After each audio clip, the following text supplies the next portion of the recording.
오늘 무관심이라는 제목으로 은혜를 나누겠습니다. 누가복음 16장에는 부자와 나사로의 이야기가 나옵니다. 어떤 부자가 있었는데 그는 매일 좋은 옷을 입고 날마다 친구들과 함께 잔치를 벌이며 호화롭게 살았습니다.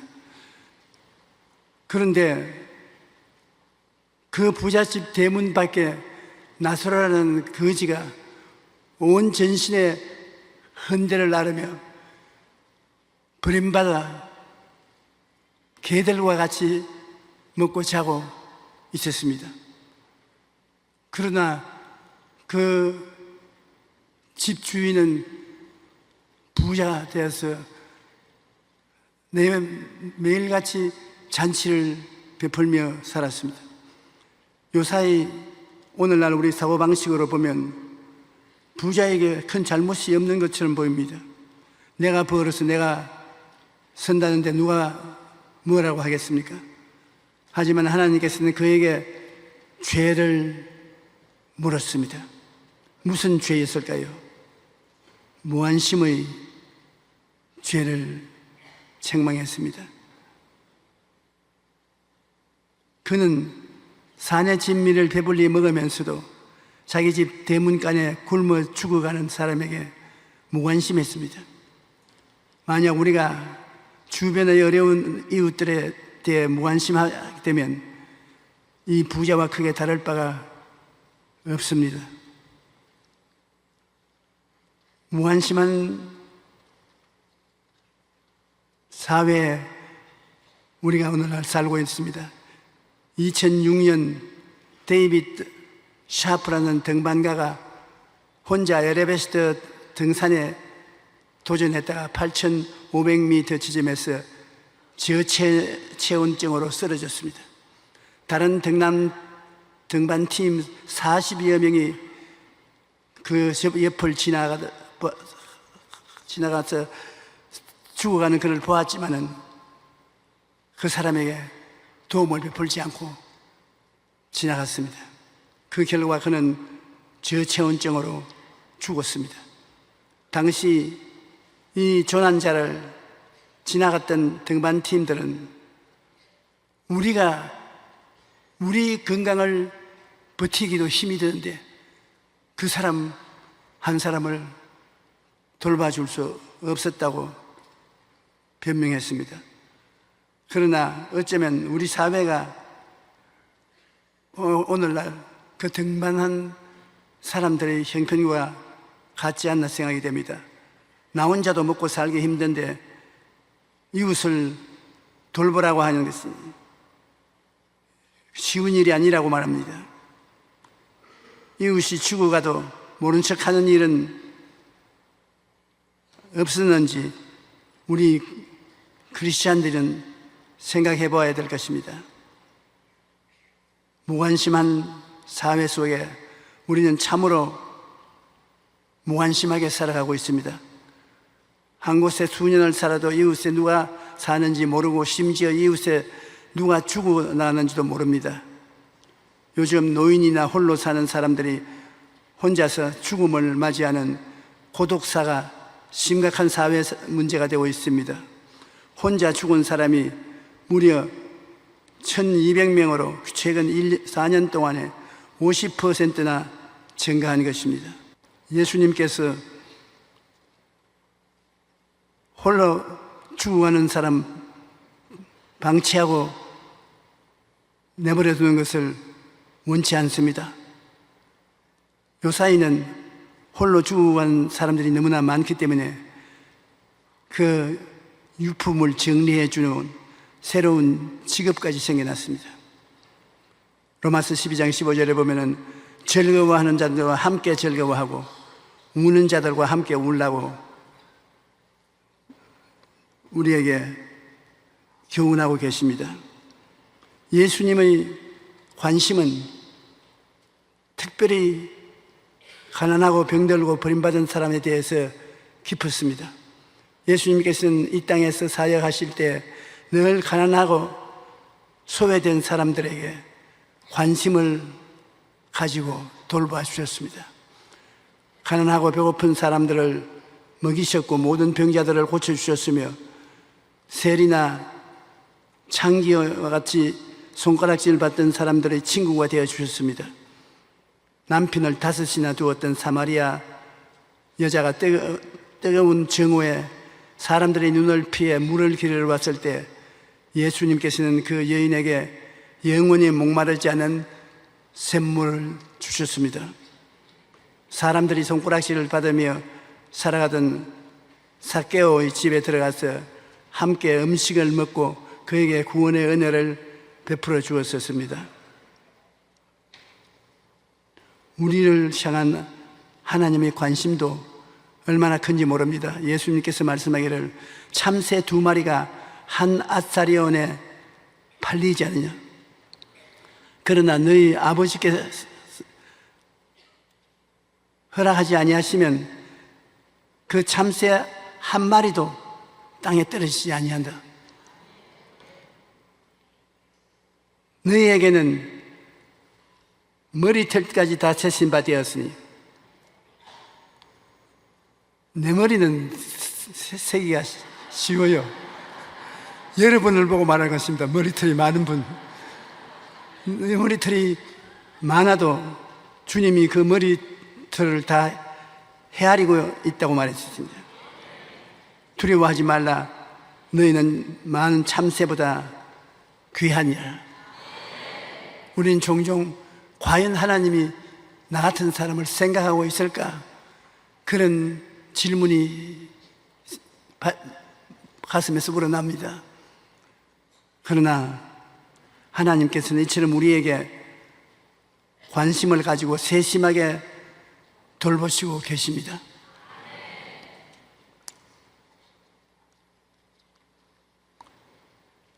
관심의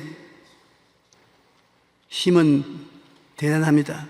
나는 어떤 부형님의 간증을 듣고 감동을 느꼈습니다. 자기가 사업을 한다고 너무 바빠서 가족들을 등한히 하고 살았는데 그런 중에 부인이 암에 걸렸어요. 암이 온몸에 퍼져 부인은 더 이상 살아갈 의욕도 상실하고 마는 것입니다.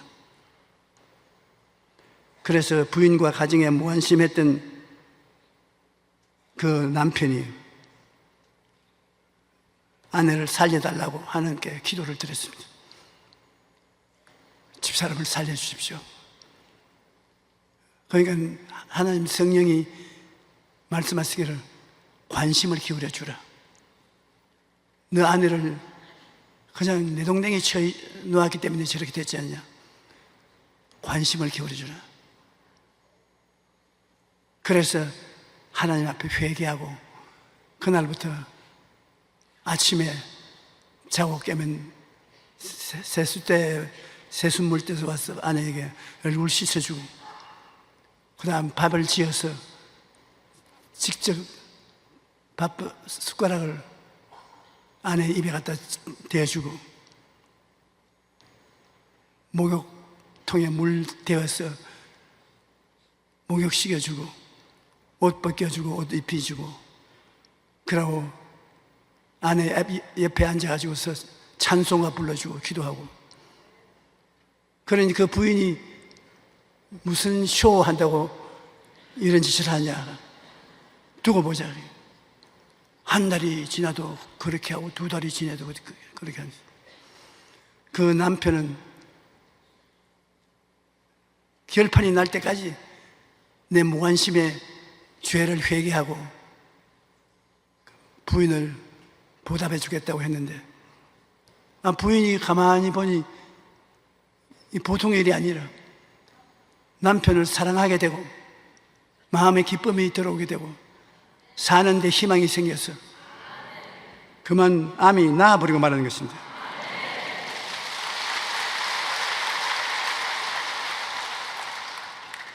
남편이 계속 관심을 기울이고 사랑을 표현하니까 그 부인이 암을 이기고 다 나아서 살아나는 것입니다.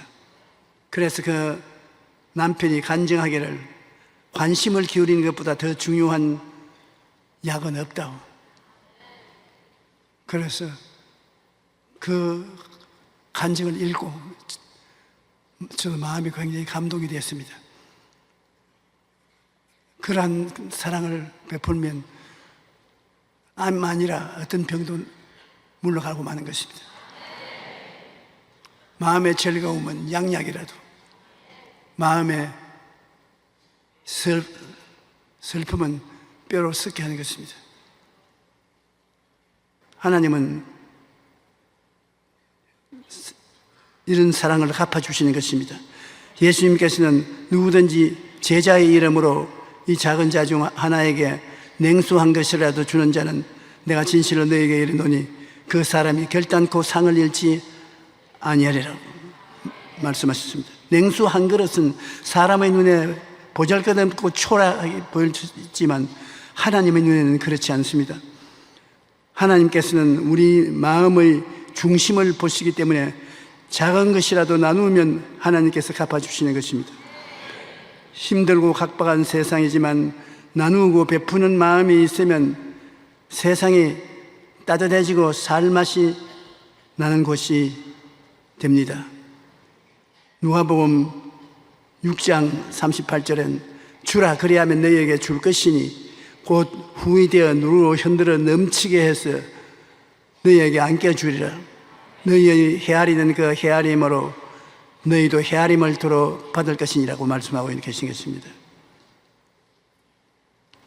빅토르 휴고의 작품 중에 가난한 사람들이라는 단편이 있습니다. 한 어부가 가족의 초라한 오두막살이지만 행복하게 살고 있었습니다. 어느 폭풍우가 치는 밤 아내는 바다로 나간 남편이 걱정이 되어서 부둣가로 남편을 기다려 갔습니다. 그런데 자기 집을 건너서 이웃집을 지나가야 돼 부둣가로 갔는데 보니까 이웃집에 과부가 죽었어요. 그래서 과부가 죽어 있는 것을 발견하자마자 뛰어들어갔어요. 아주 귀한 보화를 훔쳤습니다. 주인이 죽었으니까 누가 보는 사람이 없으니 훔쳐가지고서 도망을 쳤습니다. 그래서 자기 집에 가서 과부집에서 훔쳐나온 것을 감추어 놓고 남편 오는 것을 기다리는 것입니다. 과부의 집에서 훔쳐온 것을 남편에게 어떻게 말해야 할지 몹시 불안해했습니다. 남편이 돌아오자 아내는 일단 이웃집 과부가 죽었다는 사실을 알립니다. 그러자 남편은 고아가 된 아이들이 너무 불쌍하니 당장 데리다가 우리가 키우자고 말했습니다. 남편이 말을 듣고 아내는 남편을 데리고 침실로 갔습니다. 그런데 놀란 것은 그곳에 바로 죽은 과부의 아이들이 곤히 잠을 자고 있었습니다. 아내가 훔쳤다는 건 바로 고아가 된 아이들을 훔쳐온 것입니다. 참 아름답고 따뜻한 이야기 아닙니까? 훔치려면 이런 보화를 훔쳐야지 은이나 금이나 돈을 훔쳐서는 안 될 것입니다. 오늘날 여러 가지 이유 때문에 이웃의 불행을 보고도 외면하고 모른 척합니다. 하지만 우리 그리스도인은 달라야 합니다. 죽어가는 사람을 외면하는 제사장이나 레위인이 아니라 사랑을 실천하여 하는 선한 사마리아인으로 살아야만 하는 것입니다.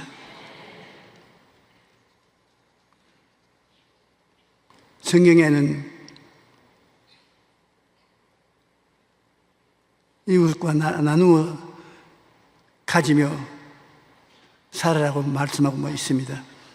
요한일서 3장 17절로 18절에 보면 누가 이 세상의 재물을 가지고 형제의 궁핍함을 보고도 도와줄 마음을 닫으면 하나님의 사랑이 어찌 그 속에 거하겠느냐. 자녀들아, 우리가 말과 혀로만 사랑하지 말고 행함과 진실함으로 하자. 디모데전서 6장 18절로 19절에는 선을 행하고 선한 사업을 많이 하여 나누어 주기를 좋아하며 너그러운 자가 되게 하라. 이것이 장래 자기를 위하여 좋은 틀을 쌓아 참된 생명을 취하게 하는 것이다. 요한복음 15장 13절 14절에는 사람이 친구를 위하여 자기 목숨을 버리면 이보다 더 큰 사랑이 없나니 너희는 내가 명하는 대로 행하면 곧 나의 친구라고 말했습니다. 나누어 주고 나누어 갖는 것을 하나님 아버지는 참 기뻐하십니다. 우리가 어려운 이웃을 돌보고 사랑을 베푸는 삶을 살면 하나님께서 기뻐하시고 웃으시는 것입니다. 오래전 미국 할리우드 제1장로교회에 미국에서 유명한 외과 의사가 있었습니다. 그는 기도하는 중에 하나님이 불러주셔서 그 당시에 해외에 잘 알려지지도 않은 조선에 가서 병원을 개설하라 명령을 했습니다. 그는 짐을 꾸려서 한국으로 왔습니다. 어느 날 미국의 담임 목사가 한국에 와 있는 그를 만나기 위해서 배를 타고 도착을 했는데 도착하자마자 의사 선생님을 찾아갔습니다. 그 의사 선생이 한 소년을 수술하고 있었습니다. 기다렸다가 수술하고 나오는 자기 교회 외과 의사하고 이야기를 했습니다.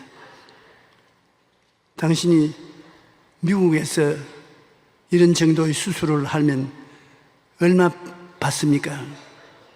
500불에서 700불 정도 받는 것 같습니다.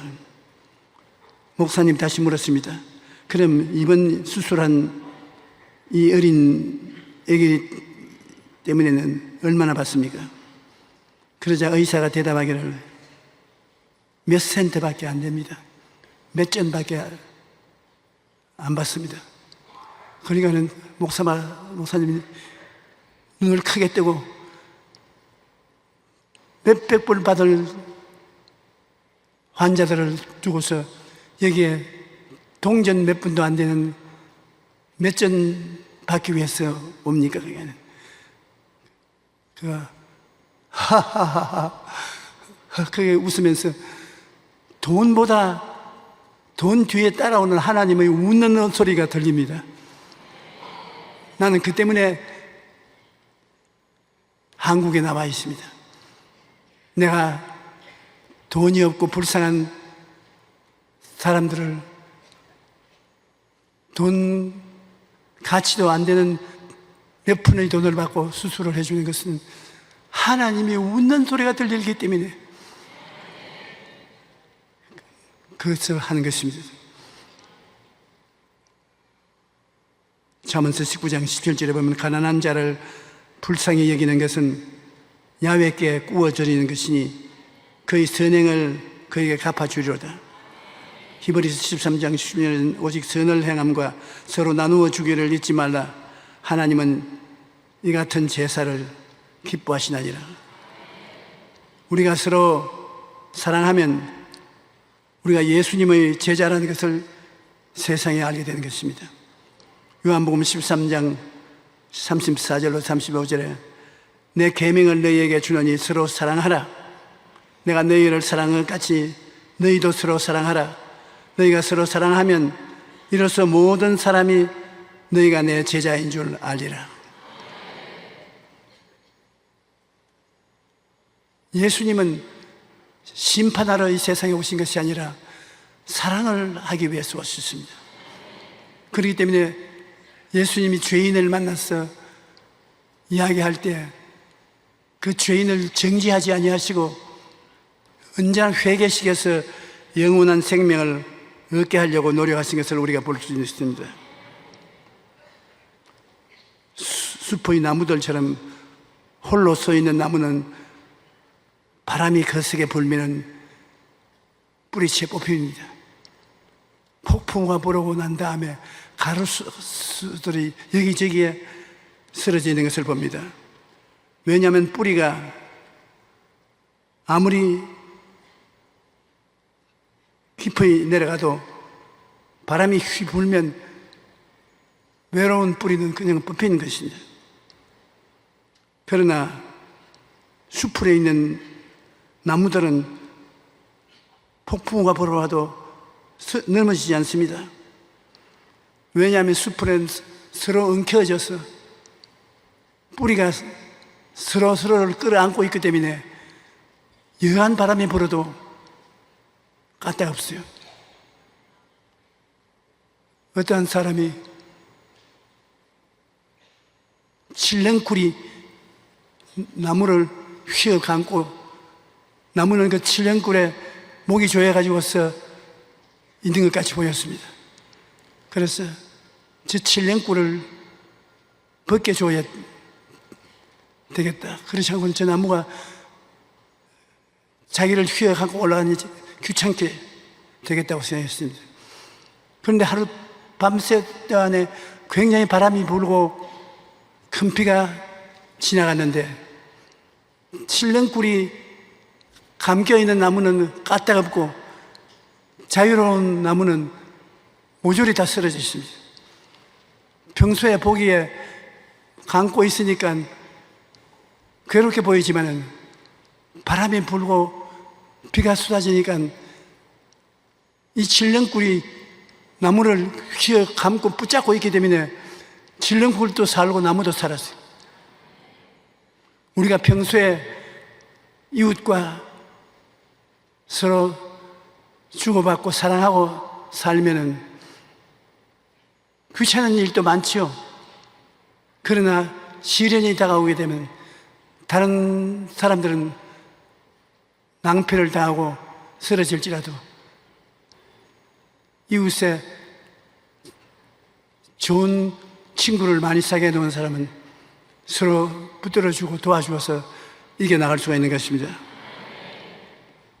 혼자서 거센 풍파를 이길 수 없지만 수포의 나무들처럼 서로 껴안고 살아가면 아무리 거센 바람이 불어와도 쓰러지지 않고 모두 다 함께 살 수가 있는 것입니다.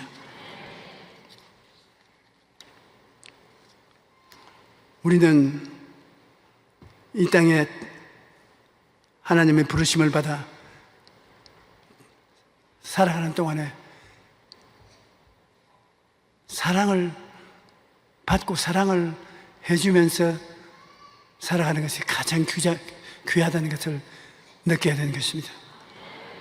하나님이 세상을 이처럼 사랑하사 독생자를 주었으니 사랑은 무엇이냐? 독생자를 주는 것입니다. 누구든지 저를 믿으면 멸망하지 않고 영생을 얻으라.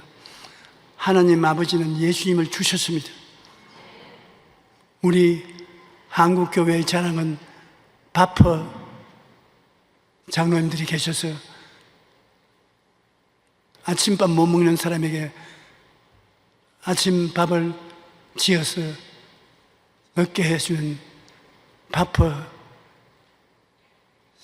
교회 사랑이 세외 다른 교회들에게 큰 모범이 되고 칭찬이 되어 있습니다. 우리가 가지고 있는 것 가지고 이웃에 도움을 베풀 수 있는 사랑을 가져야 되겠습니다. 하나님께서 가장 기뻐하시는 것은 사랑을 베푸는 것입니다. 우리가 잘난 것이 없어도 사랑을 주고 사랑을 받을 수 있으면 그것이 우리 사회를 밝고 맑고 환하게 하고 기쁘고 행복하게 만들어주는 것입니다. 누가복음 2장 22절 다 같이 읽겠습니다.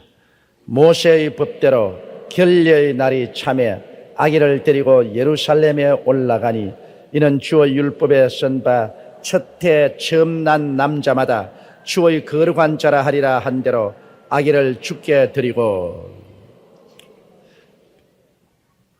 그 이스라엘의 법에 보면은 어머니가 어린 아기를 낳는데 아들을 낳으면 7일 동안 부정합니다. 그 부정하라는 말은 그때는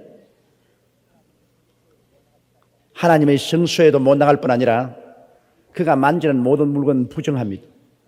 사람도 그와 같이 접하면 부정하게 되어서 하나님의 성전에 나가지를 못합니다. 그러므로 7일 동안은 사람과 만나지 않고 격리하고 있습니다. 우리 한국에도 그렇지 않습니까? 어린애기 낳고 나면 경구줄 떡 쳐서 숯구멍하고 고추하고 달아가지고서 들어오지 마시오. 부정 탄다고 들어오지 마라 그럽니다. 그러므로 아들을 낳으면 7일 동안 엄마가 부정하고 그래서 사람하고 만날 수가 없습니다. 딸을 놓으면 7일, 14일 동안 부정합니다. 그러므로 14일 동안 사람하고 만나지 못하고 격리되어 있어야 되는 것입니다.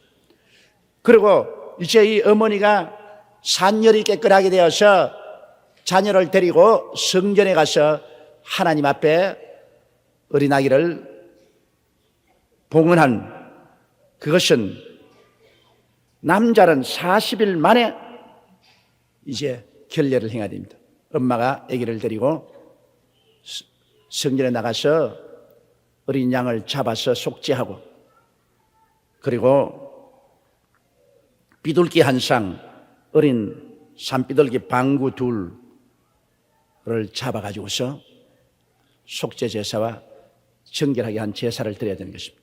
그 남자 아기는 엄마가 아기를 낳고 난 다음에 40일 만에 성전에 가서 결례를 행하면 산일이 깨끗해지고 이제는 하나님 성전에 마음대로 출입할 수 있습니다.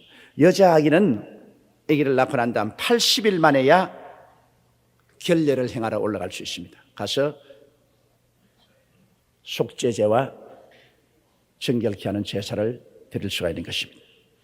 그런데 이 모세의 법대로 결례의 날이 참의 아기를 데리고 예루살렘에 올라갔다고 했는데 그러므로 마리아가 예수 그리스도를 낳고 난 다음에 40일 만에 예수 그리스도를 데리고 예루살렘 성전에 나간 것입니다. 그래서 거기에서 속죄제와 정결케 하는 예물을 하나님께 드린 것입니다. 그런데 그 무엇보다도 이스라엘 백성이 애굽에서 나올 때 6월절에 애굽의 모든 처음 난 남자 아기는 다 죽였거든요.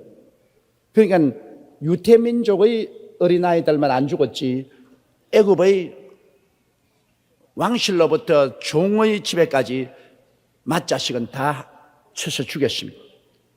그러므로 하나님께서 이스라엘 백성에게는 처음 태의 문을 열고 나온 맏자식은 맏아들은 원래 죽은 자와 같은 것이기 때문에 전부 하나님께 바치라 그러십니다.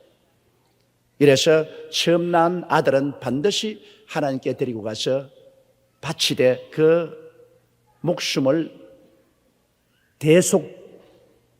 속전을 내고서 대속하는 것입니다. 반드시 하나님께 데려가서 하나님께 바치고 그 생명 대신에 속전을 내야 되는 것입니다. 그러므로 모세의 법대로 결례의 날에 참에 아기를 데리고 예루살렘에 올라가서 이는 주의 율법에 쓴 바 첫해 처음 난 남자마다 주의 거룩한 자라 하리라 한 대로 아기를 죽게 드리게 된 것입니다. 예수님은 하나님인데 하나님이 뭘 그런 법을 지킬 것이냐 그렇지만은 예수님이 인간을 구속하기 위해서 마리아의 몸을 통해서 사람으로 태어났기 때문에 사람이 하는 일을 다 하시고 그리고 사람을 대신해서 십자가에 올라가실 수가 있는 것입니다. 그러므로 하나님이면서도 그리스도는 완전한 사람인 사람으로서의 모든 율법하에 태어나서 율법이 명하는 것은 다 예수님은 준행을 하시고 그러고 난 다음에 율법 아래서 지은 죄를 대신 짊어지고 올라가서 청산을 해버리면 율법의 모든 죄를 다 갚아버릴 수가 있기 때문에 율법에 명한 것은 하나도 남김없이 주님도 친히 다 행하신 것입니다. 그럼 24절요. 또 주의 율법에 말씀하신 대로 비둘기 한 쌍이나 혹 어린 방구 둘로 제사하려 함이라. 근데 원래 여러분 이 비둘기 한 쌍이나 어린 방구 둘을 드리는 것은 레위기 12장 8절에 기록되어 있는데 보면 그는 굉장히 가난한 사람이 그렇게 합니다. 보통 사람은 반드시 1년 된 어린 양을 한 마리 끌고 가야 되는 것입니다. 1년 된 어린 양 한 마리를 잡아가지고서 속죄제를 드리고 그 다음에는 결례로서 비둘기 한 쌍 어린 방구 둘을 잡아서 제물로 드립니다. 그런데 여기 보니까 이 요셉과 마리아는 굉장히 가난했습니다. 이러므로 어린 양 한 마리를 끌고 갈 수 있는 재력이 없어요. 그래서 할 수 없이 그들은 비둘기 한 쌍 어린 방구 둘을 가지고 가서 결례를 행한 것입니다. 하나님께서 돈이 있는 사람은 어린 양 한 마리 끌고 오고 거기에다가 비둘기 한 쌍 어린 방구 둘을 가져오되 가난한 사람은 면제를 해 주었습니다. 어린 양은 가져오지 않더라도 비둘기 한 쌍 방구 두 마리를 가지고 와서 제사를 드리라. 그렇게 했으므로 요셉과 마리아도 가난한 사람이므로 어린 양은 가지고 오지 못하고 비둘기와 어린 방구로서 제물을 드린 것입니다. 그래서 비로소 마리아가 이제는 예수 그리스도를 낳고 정결하게 되었습니다. 이래 마음대로 이제 성전에 나오고 하나님께 예배드릴 수 있는 그런 자격을 얻게 되는 것입니다. 25절요. 예루살렘에 시몬이라 하는 사람이 있으니 이 사람이 의롭고 경건하여 이스라엘의 위로를 기다리는 자라 성령이 그 위에 계시더라. 근데 예루살렘에 시몬이라 하는 사람이 있는데 이 사람은 의롭고 경건하여 이스라엘의 위로를 기다리는 자라 성령이 그 위에 계시더라. 그 당시에 유대교 종교는 완전히 타락했습니다. 그래서 이 유대교 종교라는 것은 로마의 통치하는 로마 정부의 주구 노릇을 했습니다.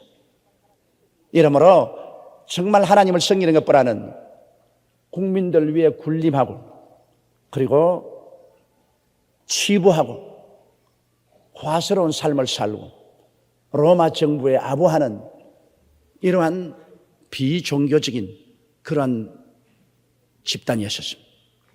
그렇기 때문에 예수님께서 그 당시에 그런 바리새 교인이나 사두개 교인이나 율법사들을 맹렬하게 공격한 이유가 거기에 있는 것입니다. 그렇기 때문에 그들은 위선자여 거짓의 그 몸을 감고 있었기 때문에 나중에 로마 정부와 손을 합쳐서 이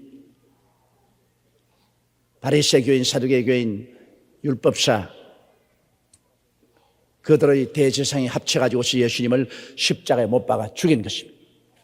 여러분, 하나님을 섬긴다는 종교단체가 십자가에 못 박아 죽였다. 이게 얼마나 참 아이러니한 일입니까?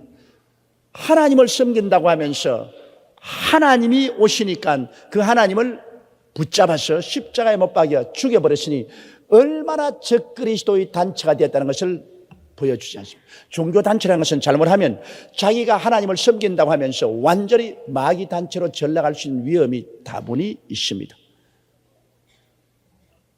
이러므로 여러분, 우리가 정말 자기 자신을 살피고 정결하게 지나지 않으면 안 돼요.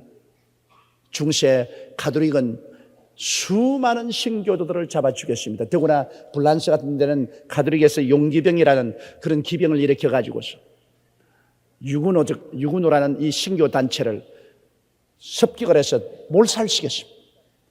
그러면 하나님을 섬긴다는 이러한 종교 단체가 정말 예수를 믿고 성령 충만하고 하나님을 경외하는 사람들을 습격을 해서 그들을 몰살시켰습니다. 그러니 이것이 하나님을 믿는 단체가 아니라 완전히 마귀의 집단으로 변화되는 것입니다. 이렇기 때문에 종교가 조직화되어서 정치적 세력을 가지고 그 기득권을 휘둘려고 하면은 비그리스도적인, 적그리스도적인 그런 행동을 많이 합니다. 참으로 주님을 사랑하고 섬기려는 것보다 그 정치적인 힘, 권력 그런 것을 유지하기 위해서 하나님조차도 십자가에 못 박아버리는 이런 비극적인 일을 행하는 것입니다. 이것을 우리는 극히 조심해야 됩니다.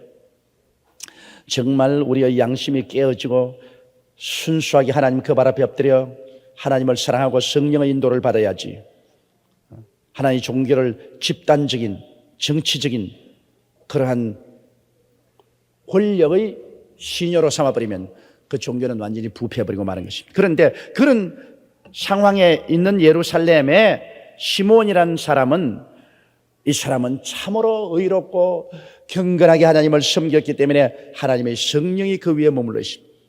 그 당시에 바리새 교인, 사두개 교인, 교법사들이나 제사장에게 성령이 머물러 있다고 말 안 했습니다. 성령은 없었습니다.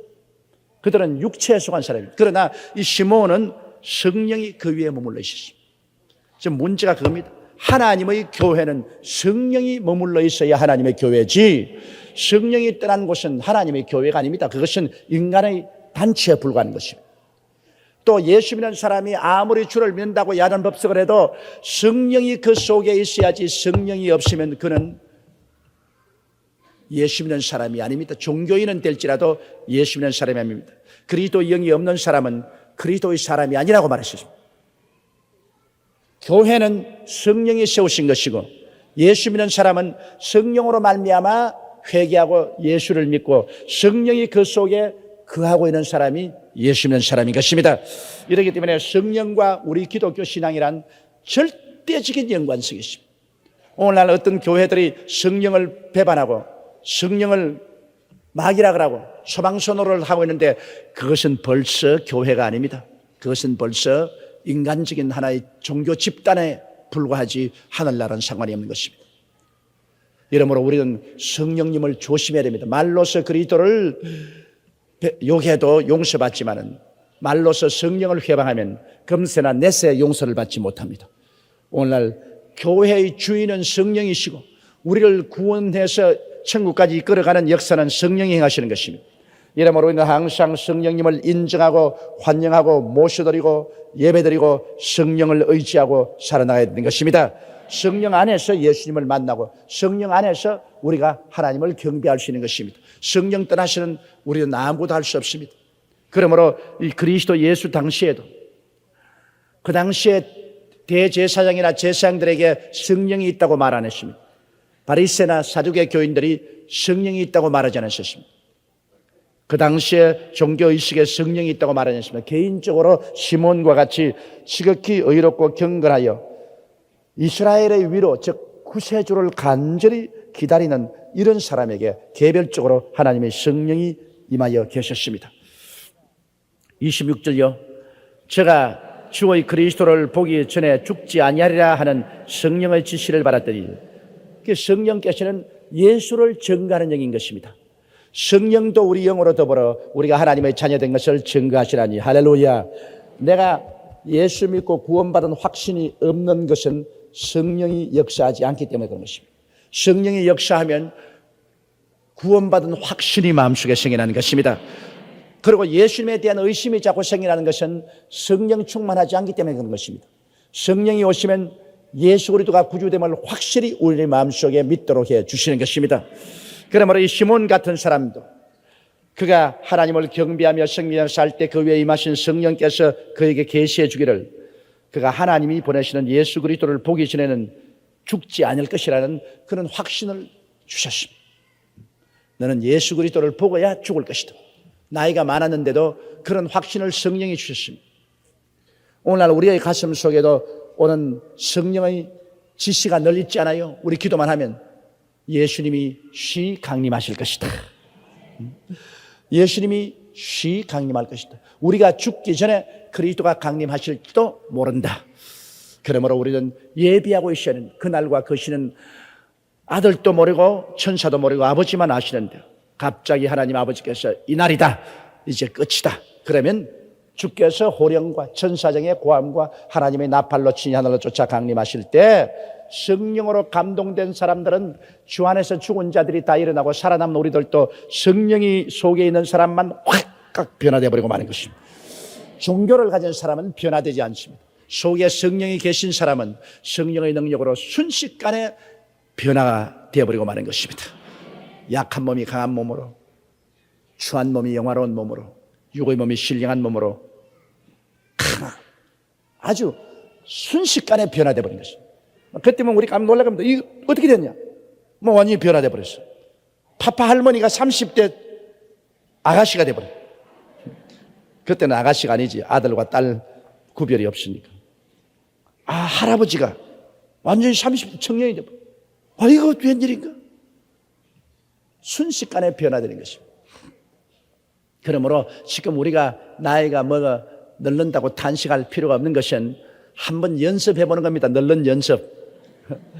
그러나 앞으로는 33세 그리스도의 모습으로 영원히 살 것이기 때문에 우리의 마음에 33세에서 시간을 딱 중지시켜 버리십시오. 몸은 늙어도 마음은 33살이다. 우리는 그 나이에서 주와 함께 나중에 부활해서 영원히 살 것이기 때문인 것입니다. 그러므로 제가 주의 그리스도를 보기 전에 죽지 아니하리라 하는 성령의 지시를 받았더니 27절요. 성령의 감동으로 성전에 들어가며 마침 부모가 율법의 전례대로 행하고자 하여 그 아기 예수를 데리고 오는지라. 성령이 타이밍을 딱 맞추지 않아요? 요셉과 마리아가 예수 태어난 이후에 40일 만에 이제 마리아의 결례를 행하기 위해서 집비둘기 2마리, 산비둘기 2마리를 가지고서 성전에 딱 들어오는 그 순간에 하나님의 성령이 이 시몬 보고 빨리 성전으로 가거라. 빨리 성전으로 가라. 마음의 소원이 있었어요. 그래서 시몬이 예배드려 성전에 딱 올 때 딱 만났다. 하나님의 성령께서 이렇게 사람을 인도하시는 것입니다. 여러분이 우리가 하나님을 섬기고 살면 인생사를 살아가는데 모든 일을 하나님이 짝을 맞추는 거예요. 요셉 보십시오. 요셉이 17살에 형들에게 팔려서 애굽으로 갔는데 그것도 다 하나님이 짝을 지은 겁니다. 요셉이 꿈을 꾸고 형들과 함께 농사 지으러 가서 추수하러 갔는데 자기 단이 가운데 쓰고 11달이 자기를 둘러 절하더라는 꿈을 이야기했고, 또 한 번은 해와 달과 11별이 자기를 향해서 절하더라는 꿈 이야기를 하고 온 형제들에게 밑비워서 죽일 놈 한 소리를 들었다가 나중에 아버지 심부름으로 형들 목축하는데 도우러 가르칩니다. 타이밍이 왔습니다. 그게 벌써 하나님 성령이 때를 정하는 거예요. 요셉이 애굽으로 가야 될 때가 오니까 그 아버지 야곱의 마음을 감동시켜서 야곱이 요셉아, 이 음식 가지고 저 들에서 양을 치는 형들에게 가서 안부를 묻고 음식 갖다 주고 오라. 들고 왔죠. 그런데 또 거기 있는 형들은 그 마음속에 성령이 감동을 했습니다. 잡아서 죽여버리자. 그것도 성령님이 감동시킨 것입니다, 여러분. 반드시 좋은 일만 한 것이 아니에요. 그들 마음속에 하나님이 격동시켜가지고서 저는 꿈쟁이 온다. 꿈쟁이 죽여버려요. 그러니까 또 그 중에 형제 한 사람이 우리 형제인데 우리가 죽여서 되겠나?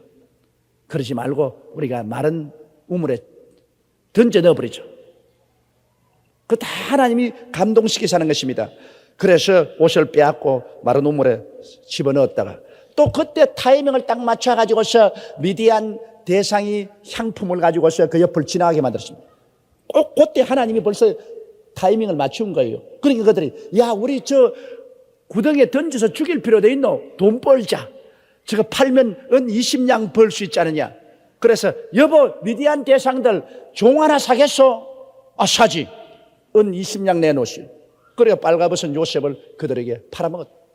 요셉은 끌려가면서 형들아 날 살리라고 울고 불고 고함을 치도 이 사람들은 희희낙낙하고 웃고 요셉이 가져온 음식이나 먹고 요셉은 끌려갔다.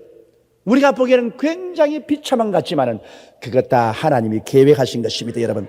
하나님의 계획이란 사람 보기에는 너무나 슬프고 비참한 것 같지만은 그러나 그 속에 하나님이 너무나 큰 영광을 싣고 있는 것입니다.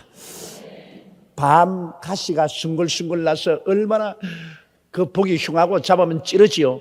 그러나 그 속에는 달콤한 밤이 들어앉아 있어요.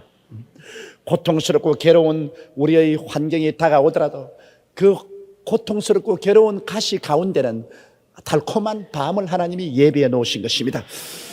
그 요셉이 그 타이밍을 탁 맞춰서 끌려가서 또 끌려가 애굽에 가자마자 다른 사람이 사기 전에 보디발이 와서 시위대장이 와서 달칵 사버렸죠. 10년 동안 종살이하고 살만한데 보디발의 아내가 자꾸 유혹을 하는데 그 유혹을 뿌리치다가 하루는 안채 일보러 가야 하겠는데 그때 모든 집안 식구들이 다 일하러 가버렸고 아무도 없고 보디발의 아내만 있는데 안채 일하러 가니까 보디발의 아내가 와서 나와 함께 동침하자 옷을 잡고 매달리니 요셉이 옷을 벗어버리고 뛰쳐나왔다. 이거 얼마나 비극적인 일인 것입니까? 그러나 그 사건이 없었으면 요셉이 국무총리가 되지 못했습니다. 보디발의 아내가 그렇게 잘못되게 한 것조차도 하나님의 타이밍을 맞추어서 그가 시위대 감방에 들어가도록 길을 열어준 것입니다. 그건 나쁜 일이지만은, 그러나 아무리 마귀가 와서 우리를 나쁘게 해도 하나님은 그것을 선으로 바꿔버린 것입니다. 마귀가 그 보디발의 아내를 유혹해가지고서 보디발의 아내가 요셉을 유혹해서 요셉이 떨치고 나온, 그 다음 그 요셉의 버린 옷을 들고서 저것이 나를 겁탈하 왔다고 고함을 치니까 온 집안 사람이 다 와서 붕괴를 하고 그 보디발이 와서 흥분하고 심히 진노해서 요셉을 안 죽을 만큼 때려서 감옥에 가둬버린. 그런데 마침 그때 또 타이밍을 딱 맞춰가지고서 술장관, 떡장관이 딱 잡혀서 속 들어왔대. 이게 전부 하나님이 타이밍 맞추는 겁니다, 여러분. 그러므로 인생을 살아가면서 꼭 내 보기에 좋은 일만 다가오니까 하나님이 역사하고 내 보기에 나쁜 일이 다가오니까 이것은 하나님이 타이밍을 맞춘 것이 아니라고 생각하면 안 됩니다. 내가 주님을 마음을 다하고 뜻을 다하고 정성을 다하고 목숨을 다하여 주님을 섬기면 주님이 알파의 오메가 되시고 처음과 나중이 되시고 시작 끝이 되시므로 주님 모든 것을 보시고 하나님께서 합동하여 전국의 선을 이루기 위해서 하나님이 타이밍을 맞추는 것입니다. 어떤 것은 되게 하고 어떤 것은 안 되게 하고 어떤 것은 기쁘게 하고 어떤 것은 억울하게 하고 그런 타이밍을 맞춰 가지고서 끝이 결과가 해피 엔딩이 되는 것입니다. 하나님이 역사하는 것은 끝이 좋습니다. 과정은 여간 어렵고 슬픈 일이 많아도 하나님이 하신 일은 끝이 좋은데 마귀가 하는 일은 과정에 상당히 달콤하고 좋은 것 같아도 끝이 박살이 나버립니다. 그냥 끝에 가서. 그때 가서 그냥 지옥으로 곤두박질하고 떨어지니 뭐 박살 나버렸지 뭐. 그러니까 하나님의 사업은 끝이 좋고 마귀의 일은 끝이 형편없이 나쁩니다. 이러므로 우리는 하나님을 믿었으면 우리는 하나님을 바라보고 늘 감사하고 나가야 되는 것입니다.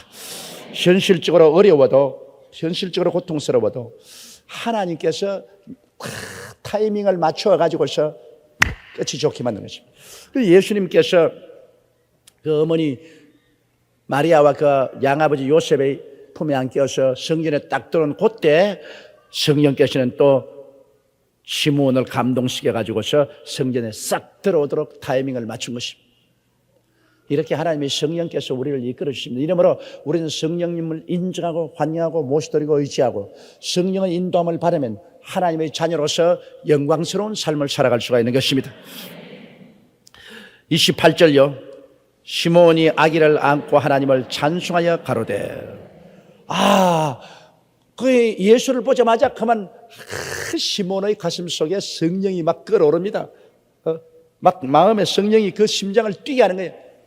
이 사람이다. 이 애기다. 이가 이스라엘이 기대하는 구주요 그리스도다.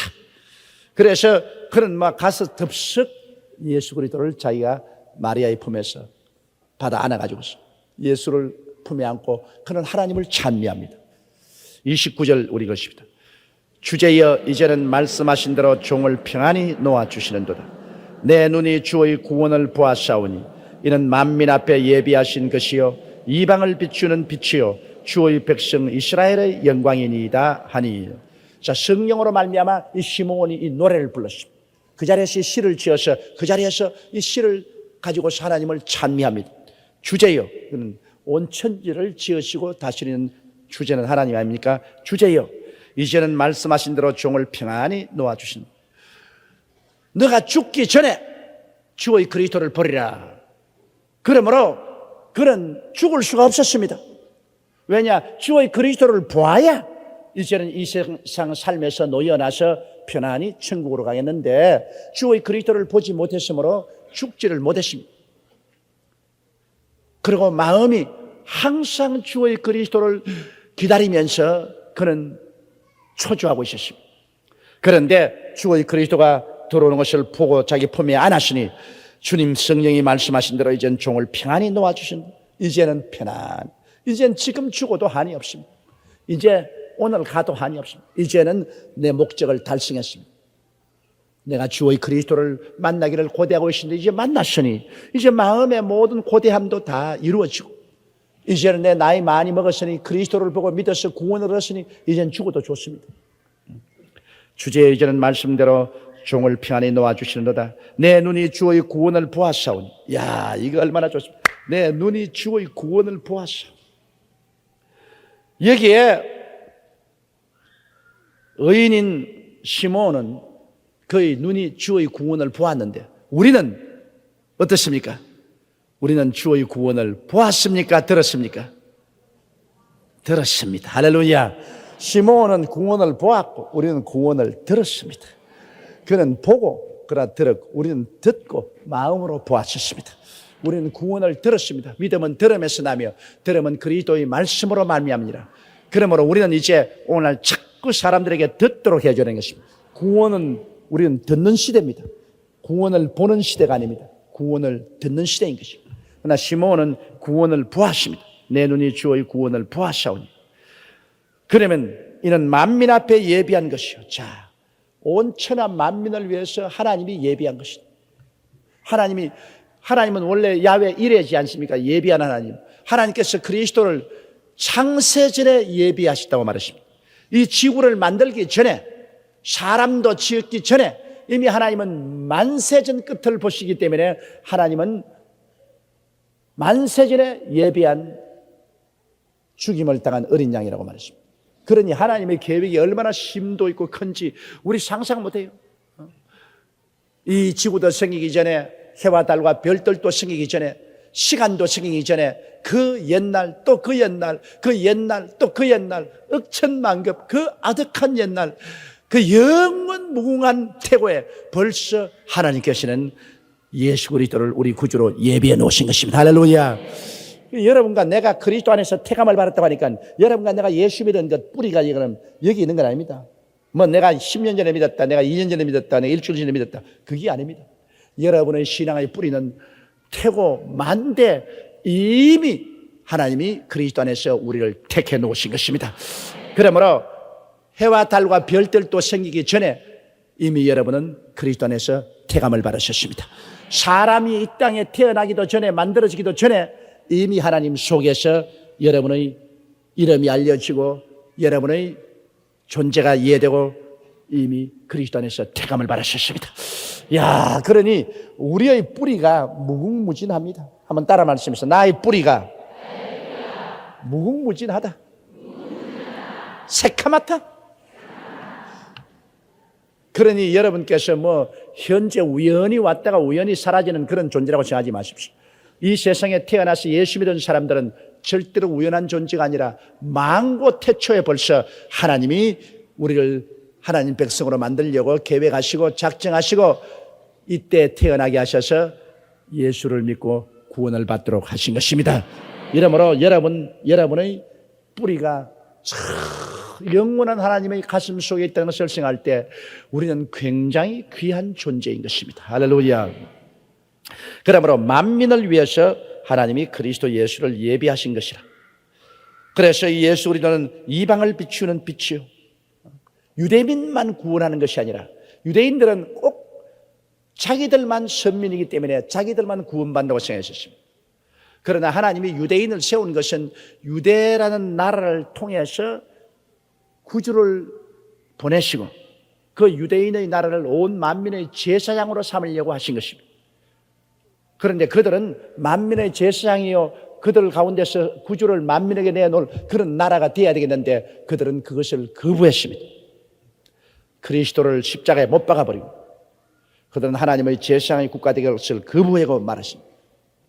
이러므로 그들은 하나님께 벌을 받아 주고 70년에 망하고 온 천하에 그 백성이 흩어져 버리고 마는 것입니다. 그러나 말세의 징조로서 마지막 때는 온천에 흩어진 유대인들이 다시 고향 땅으로 모여와서 한 나라를 이룰 그때가 마지막 때라고 성경은 말하고 있는데, 그들이 1948년 5월 15일 날 와이만스 박사를 대통령으로 추대하고 독립이 되었으니 이제 하나님 말씀한 대로 우리는 말세에 들어와서 살고 있는 것입니다. 유대인은 말세를 지시하는 하나님의 시계입니다.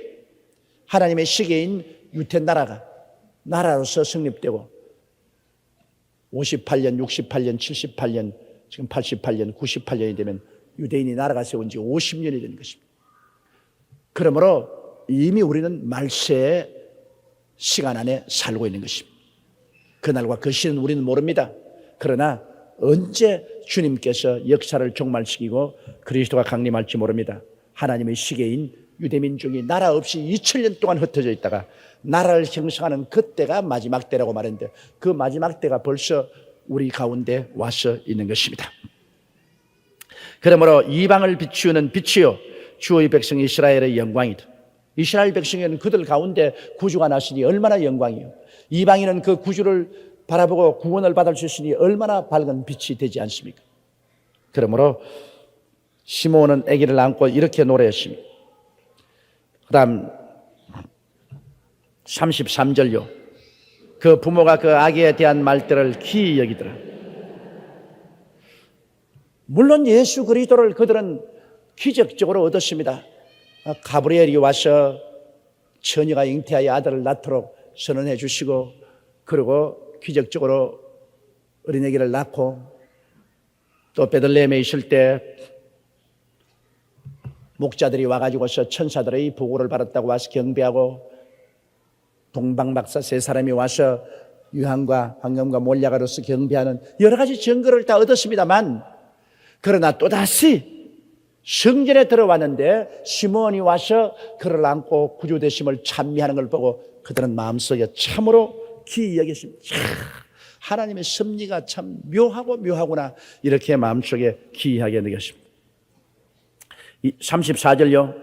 시므온이 저희에게 축복하고 그 모친 마리아에게 일러 가로되, 보라, 이 아이는 이스라엘 중 많은 사람이 패하고 흥함을 위하여 비방을 받는 표적이 되기 위하여 시험을 입었고, 시므온이 이제 그리스도에 대해서 예언하는 것입니다. 성경으로 시므온이 그들을 축복하고, 그리고 그 모친 마리아에게 이르되, 보라, 이 아이는 이스라엘 중 많은 사람의 패하고 흥함을 위하여 비방을 받는 표적이다. 왜냐하면 예수 그리스도가 들어옴으로 말미암아 그리스도를 믿고 사랑하는 백성이 생기는가 하면, 그리스도를 미워하고 배반하고 반역하는 백성이 생기니까 짝 갈라지죠. 천당 백성, 지옥 백성 가르는 것입니다. 하나님 백성, 마귀 백성으로 짝 가르는 표적이 바로 예수님입니다. 예수님 오기 전에는 다 둘이 뭉술이로 섞여 살았는데 예수님이 오자마자 쫙 갈라지는 거예요. 우리나라도 그래요. 예수님이 우리나라에 전파된 연으로부터 시작해서 천당 백성, 지옥 백성, 하나님 사랑 맺는 사람, 하나님께 미움받는 사람으로 쫙 갈라집니다. 한 가정에도 예수님이 딱 들어오면 그 가정에 하나님 백성, 마귀 백성, 천당 백성, 지옥 백성 쫙 갈라집니다. 예수님께서는 여러분 이 세상에 칼을 가지고 왔듯이 쫙쫙 갈라버려요. 그러므로 시므온이 바로 그 말을 한 것입니다. 이 아이는 이스라엘 중 많은 사람의 패하고 흥함을 위하여 비방받는 표적입니다. 믿지 않은 사람은 패하고 믿는 사람은 영원히 흥하고 하는, 그래서 그리스도를 두고 찬양만 하는 뿐 아니라 비방도 하고 욕을 하는 표적이 되기 위하여 시험을 입니다. 교회는 그러므로 참으로 예수를 사랑하고 주를 경배하는 교회가 독립하나 들어가면 독리를 쫙 갈라놓습니다. 그 독리에 교회에 와서 예수님을 사랑하고 믿고 하나님을 경외하는 천당 백성하고, 교회에 하나님을 미워하고 하나님을 대적하는 마귀 백성하고 쫙 갈라놓습니다. 교회가 들어가면 여러분 언제나 무리가 생깁니다. 그거는 천국 백성에는 할렐루야가 생기고 지옥 백성은 물러가라 이런 운동이 생기고, 교회라는 것이 여러분 들어가면 언제나 그 가운데 흑백을 착 갈라놓는 것입니다. 이게 교회의 본질입니다. 마귀가 점령한 세상 속에 하늘나라가 들어왔으니까, 하늘나라가 들어오니까 하늘나라 백성은 다 와서 즐거워하고, 마귀 백성은 쫓겨나가니까 전부 다 입을 삐죽거리고 반대하고, 그래서 교회가 들어오면 언제나 동리면 동리가 시끄러워지고 도시면 도시가 시끄러워집니다. 바울이 굴 앞에 전도 갔을 때 뭐라고 말했습니까? 이 천하를 어지럽히는 자가 이곳에 왔다고 하십니다. 천하를 어지럽히는 자. 복음을 전하면 쫙 갈라지게 하니까 어지럽히죠. 복음 전하는 것은 그러므로 쉽지 않습니다. 복음 전하는 것은 여러분 모든 사람 다 듣기에 좋은 그런 말을 전하는 것이 아닙니다. 어떠한 사람에게는 천국이 하면 다른 사람에게는 심판이 되는 것입니다. 이러므로 참으로 복음 전거의 사명이란 너무나 중요한 것입니다. 예수 그리스도는 많은 사람의 폐하고 흥함을 위하여 비방을 받는 표적이 됩니다.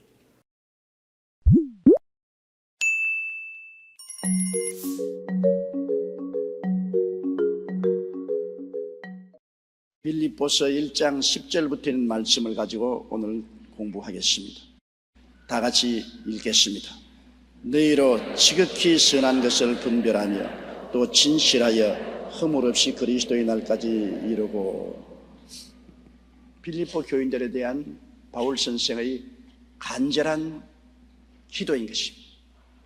전에도 말씀드렸거니와 빌립보 교인들은 바울과의 깊은 관계 속에 있습니다. 바울이 복음 전할 때 그들은 늘 동참을 했습니다. 바울에게 연보도 보내고, 바울이 감옥에 들어가면 함께 안타까워 금식하고 철회하며 기도하고, 바울이 복음 전할 때 뒤에 후원을 했습니다. 그러므로 바울은 빌립보 교인들과 깊은 영적 정신적인 유대감을 가지고 있었습니다. 사랑으로서 하나 된 삶을 살고 있습니다. 그러므로 빌립보 교인들을 위한 바울의 기도도 그 가슴 깊은 곳에서 우러나오는 기도입니다.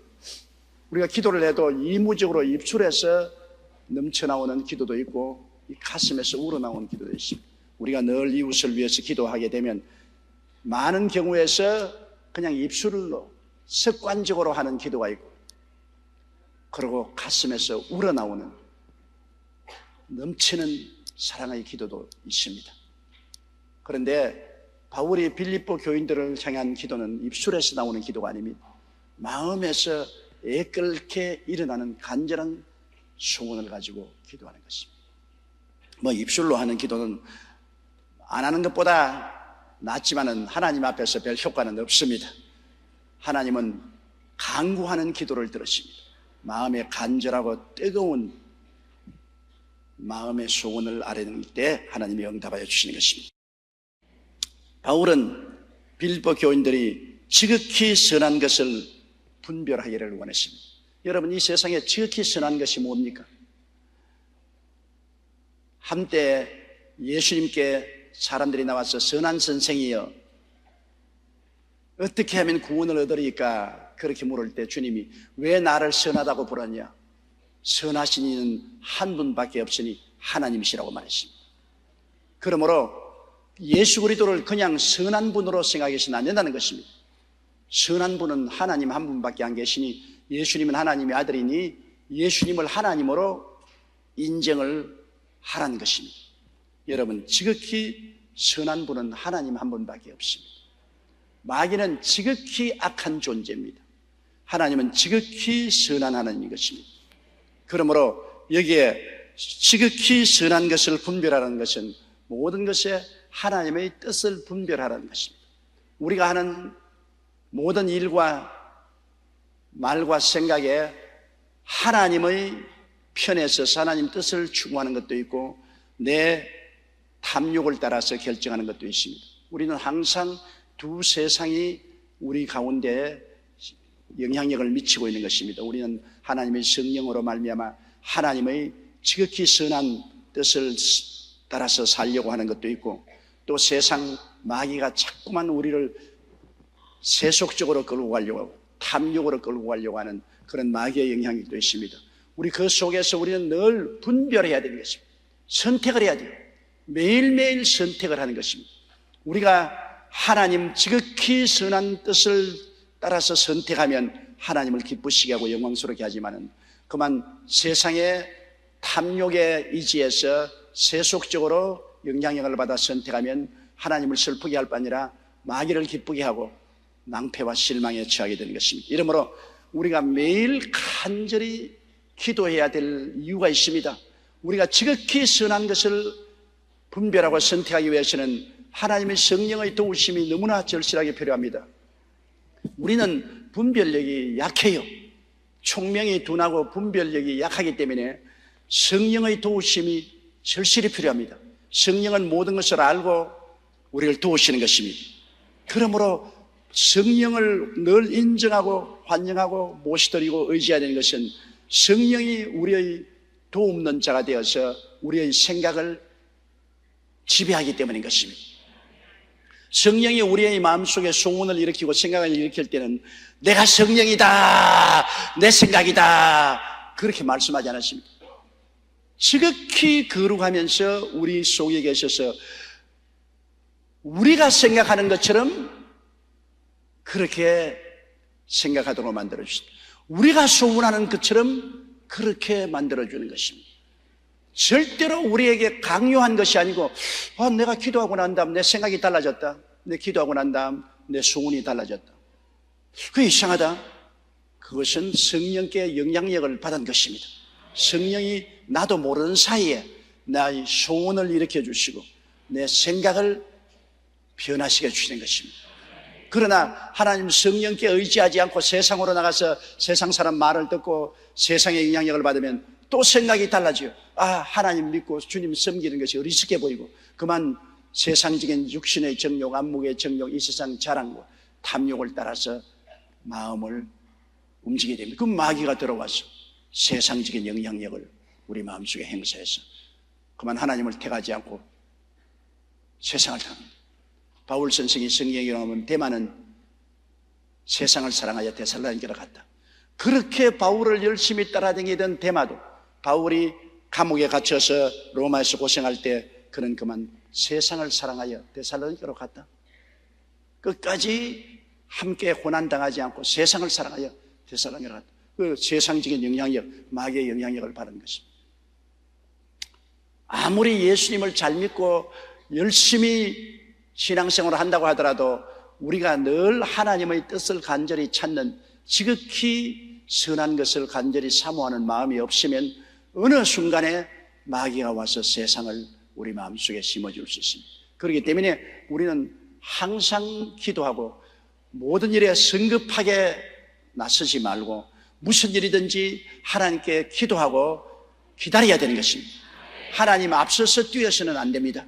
그러므로 우리가 하나님의 선한 뜻을 발견하는 것도 천천히 하나님 앞에 기도하고 기다리고 또 기도하고 또 기다리고 그 결과 하나님의 주시는 소원과 마음의 뜻을 따라 해야지. 무엇이 하나님 빨리 응답하세요. 빨리 나 시간 없어. 빨리 응답하면 내 멋대로 할 테니까. 그러면 하나님께서 잘 해봐라. 내 말 들을 여가도 없이 네가 먼저 하겠다니 잘 해봐라. 그러고 말 것입니다. 빨랑빨랑하면 안 돼요. 사울이 실패한 것이 그것입니다. 블레셋 군대하고 싸움을 하는데 하나님께 제사를 번제를 드리고 그 다음에 하나님 도움을 받아 싸우러 나가는데 번제는 임금이 드리지 못합니다. 제사장이 드릴 수 있습니다. 사울이 제사 드릴 수 없어요. 사무엘만이 제사를 드릴 수 있습니다.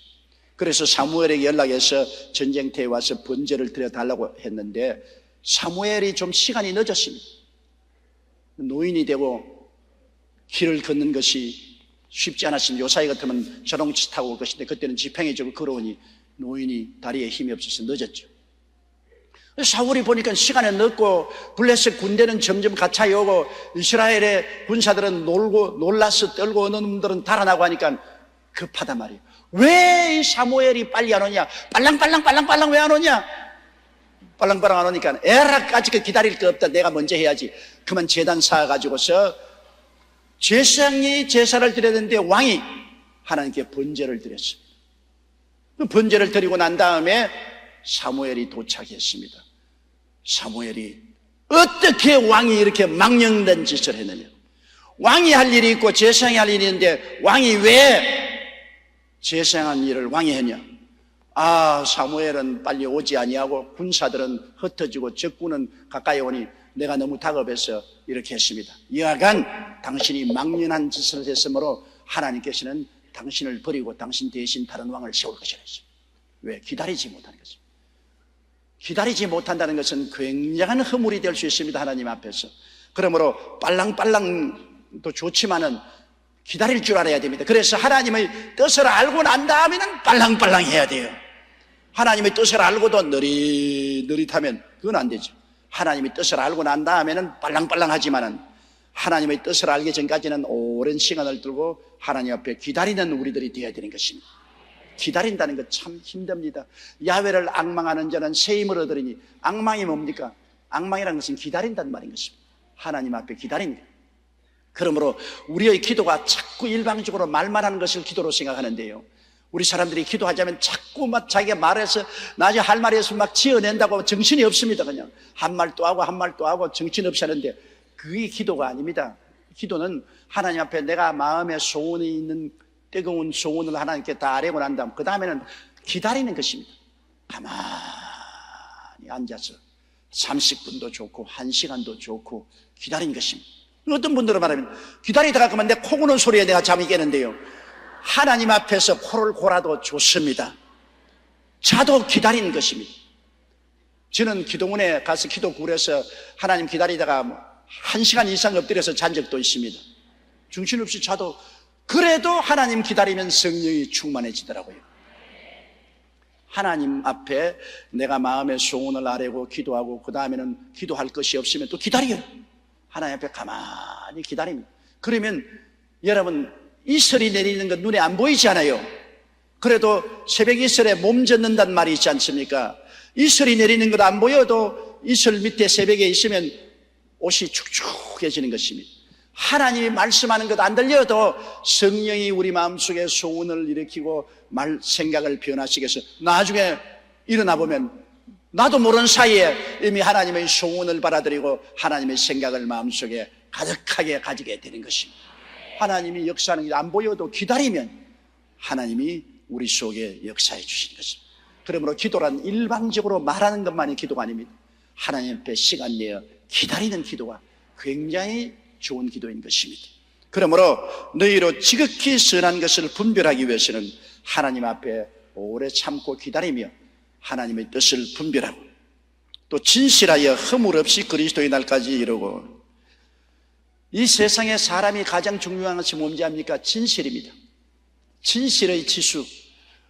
우리 한국 사회가 앞으로 크게 발전할 것이냐 안 할 것이냐, 그것을 알려면 한국에 얼마나 많은 공장이 있느냐, 얼마나 많은 산업시설이 있느냐, 이런 것보다도 한국 국민들이 마음속에 진실하나 아니냐, 이 지수가 가장 중요한 것입니다. 우리가 진실한. 그래서 예수 믿는 사람들도 하나님 앞에서 진실해야 돼요. 하나님을 속일 수는 없지 않습니까? 그래도 많은 사람이 하나님을 속이려고 하고 있습니다. 근데 하나님을 속일 수는 없어요. 여러 가지 자기의 탐욕을 타당화하면서 하나님을 속이려고 하는데, 그러지 말고 하나님 앞에는 가슴을 활짝 열어놓아야 돼요. 그리고 하나님 앞에서 자기 잘못은 고백해야 돼요. 잘못이 없는 사람 누가 있어요? 하나님 앞에서 선한 사람 누가 있어요? 모두 다 죄인이지요. 그러므로 하나님 앞에 내 마음을 활짝 열어놓고 내 잘못을 고백합니다. 그러면 하나님이 우리를 용서해 주시고 우리를 진실하게 만들어주는 것입니다. 그러므로 우리가 진실하라고, 바울 선생이 빌립보 교인들에게 기도하는 것은 진실하다. 하나님 뜻을 알고 진실하게 살아라. 가정에도 진실하고 사회에도 진실하고 하나님 앞에도 진실하라. 우리가 진실 안 하기 때문에 진실하라는 것입니다. 태어날 때부터 진실한 사람이 누가 있어요? 우리가 다 거짓투성이기 때문에 거짓의 허울을 벗고 진실하게 되려고 끊임없이 노력하라고 바울 선생이 기도를 하는 것입니다. 우리가 교회에 와서 말씀을 듣고 기도하고 성령의 도움을 받는 것도 우리가 어찌하든지 진실해지려고 애를 쓰고 노력하는 한 수단인 것입니다. 그러므로 우리는 새해에는 정말 하나님 앞에서, 세상 앞에서 진실하게 살도록 해달라고 하나님께 기도해야 되겠습니다. 또 허물 없이 그리스도의 날까지 이르게 하라. 허물은 뭡니까? 죄는 아니라도 허물이 많습니다. 죄는 하나님의 법을 어기지만은 법을 안 어겨도 허물진 사람 많지 않습니까? 성격이 곱하다, 남의 흉 잘 본다, 남의 물건 빌려다가 안 갚는다, 사치한다, 뭐 꼭 꼬집어서 이것은 죄라고 법에 걸리지 않아도 허물진 인생이 많습니다. 우리 한국 속담에도 틀어서 먼지 안 날 사람 누가 있느냐? 다 사람이 허물이 있어요. 이렇기 때문에 서로 허물은 어떻게 하느냐? 할 수 있으면 덮어주고 살아야 되는 것입니다. 서로 허물은 덮어주고 살아. 우리 다 허물진 인생 아니냐? 너도 허물진 인생이고 나도 허물진 인생이고, 너도 늙어가고 나도 늙어가고, 너도 가고 나도 가야지. 다 죽을 것인데 공동묘지에 들어가서 싸우는 사람 보았습니까? 공동묘지에 들어가면 싸우는 것 없어요. 그러니까 허물은 덮어주고, 어지간한 심각한 허물이 아니면 그냥 덮어주고 사는 게 제일 좋습니다. 그게 제일 편안해요. 허물을 덮어주고. 더구나 가까운 부부간에 덮어줘야 돼요. 남편은 아내를 덮어주고, 아내도 남편을 덮어주고, 치료해주고, 씻어주고, 주설해줘야지. 서로 허물을 벗기기 시작하면 너는 내 허물 벗기고 나는 내 허물 벗기고 서로 핥히고 먹칠하고 짓밟으면 둘이 다 죽어요. 둘이 다 죽어요. 그러므로 같이 살려고 생각했으면 허물을 자꾸 벗기지 말아야 돼요. 가장 친밀할수록 허물을 덮어야 돼요. 친할수록. 먼 사람이야 뭐 욕을 해도 뭐 서로 피부를 같이 접촉하고 살지 아니하는, 가장 친할수록 허물을 덮어야 서로 얼싸안고 살습니다. 서로 상대의 장점을 자꾸 보고 장점을 들추어주고 장점을 키워주고, 허물은 될 수 있으면 자꾸 덮어주고, 그렇게 살아야 인생이 무난하게 사는 것입니다. 그 힘든 일이지요.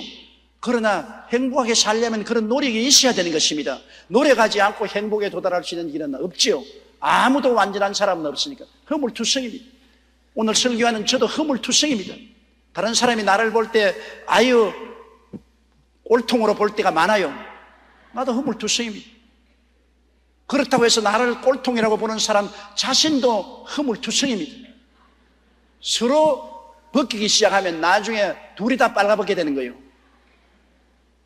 그러니까 서로 허물은 덮어주고 치료해주고 씻어주고 추스러주며 살아야 되는 것입니다. 그렇기 때문에 제가 좋아하는 것은 강도 만나 쓰러진 사람을 도와준 사마리아인에 대해서 굉장히 저는 존경을 합니다. 강도 만나 피투성이 되고 쓰러진 사람, 그 사람 제사장에 가서 율법을 주장하는 사람이 아무리 벗기고 호통을 한다면 무슨 소용이 있습니까? 피투성이 돼 죽어가는 사람 보고 아무리 욕을 한다면 무슨 소용이 있습니까? 그리고 레위인처럼 무관심하게 지나가버립니다. 관심을 기울이지 않은, 너는 무정하지 않습니다. 그러나 사마리아인은 이 사람 보고 욕도 하지 아니하고 탓도 하지 아니하고 무관심하지도 아니하고 불쌍히 내게서 와서 포도주도 붓고 기름도 붓고 옷을 찢어 붕대 만들어서 감싸고 짐승의 태와 주막집에 가서 돌보아주고 은전 두 입을 두어서 자기가 여행하고 돌아올 때까지 돌봐주라. 그분이 참으로 좋은 이웃인 것입니다. 우리가 좋은 이웃이 되시기를 주의 이름으로 축원합니다. 그러므로 허물 없이 살아. 허물 없이 우리가 될 수 있으면 할 수 있는 대로 우리가 스스로 허물이 있는 것 회개하고 씻고 허물 없이 인생을 살자. 하나 둘 자꾸 우리가 변화를 받고 허물 없이 인생을 사는 것, 이게 신앙생활이 바로 그거 아닙니까? 신앙생활이 하나님 앞에 죄 자꾸 회개하고 우리 자신의 허물을 자꾸 회개하고 변화를 받는 것입니다. 허물 없이 살라는 것은 변화를 받아라. 사람이 예수 믿으면서 변화받지 않으면 안 된다. 세월이 흘러갈수록 자꾸 변화되어서 새 사람이 되는 그러한 변화의 역사 속에 살아가는 것입니다. 지극히 선한 것을 분별하며 또 진실하여 허물 없이 그리스도의 날까지 이루고, 그 다음 11절요. 예수 그리스도로 말미암아 의의 열매가 가득하여 하나님의 영광과 찬송이 되게 하시기를 원하노라. 우리의 삶은 하나님께 영광과 찬송이 되게 해야 되는 것입니다. 누구를 위해서 삽니까? 우리 하나님을 위해서 살지 않습니까? 사람들 보고 아이고 저 예수 믿는다고 아이고 네가 천당 가면 나는 만당 가겠다, 그렇게 말하면 안 되잖아요. 와, 저 사람 정말 변화되었네. 저런 일이 있을 수가 있느냐. 정말로 존경스럽다. 정말 하나님이 크신 일을 하시구나. 이렇게 돼야 되지 않겠습니까? 우리가 예수 믿고 사는 삶은 하나님의 영광과 찬송을 위해서 사는 것입니다. 하나님께 영광 돌리고 하나님께 찬양이 되기 위해서 사는 것이 우리의 삶인 것입니다. 우리 자신을 위해서 살지 않고 하나님을 위해서 살지 않습니다. 그러므로 우리는 예수 그리스도 믿고 죄 사함을 받고 의롭다함을 얻고 하나님의 은혜를 받았은즉 의의 열매가 가득해야 된다. 우리가 하나님 앞에 의롭다함을 입어서 구원받은 사람이 되었은즉 변화된 삶의 모습을 보여주는 것이 의의 열매입니다. 다시 말하면 믿음으로 살고 소망차게 살고 사랑을 실천하면서 살고 그리고 마음의 화평, 이웃과 화평하고 살고 기쁨으로 살고 일반 사람이 볼 때는 도저히 상상할 수 없는 변화가 다가오는 것입니다. 거짓말하는 사람이 이제 진실하게 되고 도둑질하는 사람이 남을 구제해 주면서 살고 술망쟁이가 변해서 완전히 올바른 사람이 되어 사회에 짐이 안 되고 살고 욕짓거리 잘하는 사람이 이제 입에서 찬양과 칭찬이 흘러나오고 도박하는 사람이 도박 거치고 이제는 좋은 남편과 아내가 되고 뭐 이렇게 변화가 돼야죠. 예수 믿어서 세상 사람 보는 앞에서 이 사람이 용서와 의롭게 되었으니 의의 열매로서 변화가 와야 되는 것입니다. 의의 열매는 변화입니다. 변화가 되지 아니하면 신앙이란 것은 의식과 형식에 불과합니다. 아무 소용이 없습니다. 그저 바깥 걸친 옷에 불과하고 내부적으로는 변하지 않습니다. 나만은 시리아의 대장군이었습니다. 그는 온갖 전쟁에 승리해서 훈장을 달고 시리아의 임금이 극히 귀중히 여기는 장군이었습니다. 나가면은 모든 사람이 칭찬을 하고 그를 찬양했습니다만 그건 그 허울에 불과합니다. 그 허울을 벗어버리고 훈장을 떼버리면 속은 문둥병 환자였습니다. 나만이 겉은 아무리 근사해도 속은 문둥병으로 골마 터지고 죽어가고 있습니다. 얼마 있지 아니하면 그는 완전히 문둥병으로 썩어 죽어집니다. 그가 선지자 엘리사에게 와서 엘리사의 말을 듣고 요단강에 가서 7번 목욕하니 문둥병이 깨끗이 나아버리고 마는 것입니다. 변화되었습니다. 변화되었습니다. 우리가 예수 믿기 전에는 다 문둥병이 걸렸어요. 죄의 문둥병이 걸려서 이 나만 장군처럼 그는 훌륭한 선남 선녀다, 사장이다, 대학 교수다, 의사다, 변호사다, 뭐다, 온갖 훈장을 다 달 수 있어요. 그러나 속은 문둥병 환자입니다. 죄악으로 문둥병이 걸렸어요. 문둥이는 어떻게 해도 문둥이지 어찌할 도리가 없지 않아요. 그런데 우리가 엘리사인 예수 그리스도를 찾아와서 문둥병이 나아버렸습니다. 용서받은 의인이 되었습니다. 그러면 이제 건강한 사람으로 살아야죠. 우리 생각과 말과 행동이 이제는 건강한 사람으로 살아야죠. 변화받은 사람으로 살아야 됩니다. 문둥병에서 건강한 사람이 되었으니 건강한 사람으로 우리가 변화를 받아서 변화된 사람으로 생각도 하고 말도 하고 행동하고 사람이 볼 때 저 사람 달라졌구나. 달라졌다. 변화받았다. 와, 예수 믿는 거 대단하다. 하나님 믿고 저런 일이 일어날 수 있구나. 그렇게 변화받은 역사가 일어나기를 바울 선생은 바랐습니다. 의의 열매가 풍성하다. 예수 믿고 난 다음 용서받고 의롭게 되어서 변화받은 그 모습이 가득해서 하나님께 영광과 찬양과 존귀가 되도록 해달라고 기도한 것입니다. 12절요. 형제들아, 나의 당한 일이 도리어 복음의 진보가 된 줄을 너희가 알기를 원하노라. 이 빌립보 교인들이 바울 선생이 3차 전도 여행 후 로마에 갇혀 있는 것이 굉장히 안타까웠습니다. 그가 1차 전도하고 그 다음에 2차 전도하고 3차 전도해서 안디옥에 와서 그만 편안히 살았으면 좋았을 것인데 꼭 예루살렘에 와서 전도하겠다고 왔다가 잡혀가지고서 가이사랴에서 2년 동안 감옥살이하고 그 다음에는 로마에 들어가서 시위대들에 갇혀서 감옥살이하게 됐습니다. 그러니까 굉장히 안타까워 느꼈습니다. 우리 바울 사도는 그렇게 하나님을 열렬히 믿고 복음을 전하면서도 너무나 고생이 심하다. 가는 곳마다 매를 맞고 파선당하고 위험을 당하고 헐벗고 굶주리고 그 다음엔 또 감옥에 들어가고 너무나 안타까워서 괴로워하는데 그들을 위로하기 위해서 하는 말이 형제들아 나의 당한 일이 도리어 복음의 진보가 된 줄을 너희가 알게. 바울 선생은 여러분 복음 전하는 것이 그의 삶의 전부였습니다. 먹어도 자도 깨도 살아도 죽어도 복음 전하는 게 있기 때문에 복음을 전하기 위해서 당하는 고난은 모두 다 좋다는 것입니다. 나는 편안하기 위해서 사는 것이 아니라 복음을 전하기 위해서 합니다. 어떻게 고난이 되어도 복음만 전할 수 있으면 그 고난은 좋은 고난이다.